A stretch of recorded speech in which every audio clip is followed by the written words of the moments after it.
سری 6 بهت میگه کجا تو کوچه پارک کنی که مناسب ماشینت باشه.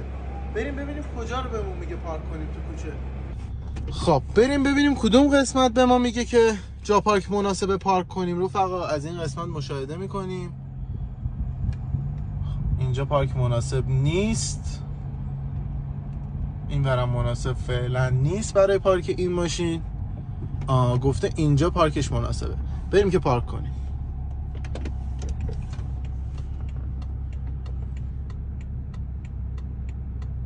شما گازو فشار میدی یا نه؟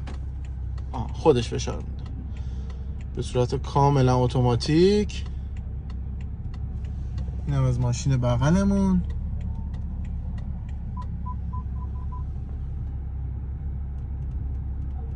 به به، میکنم پارک 300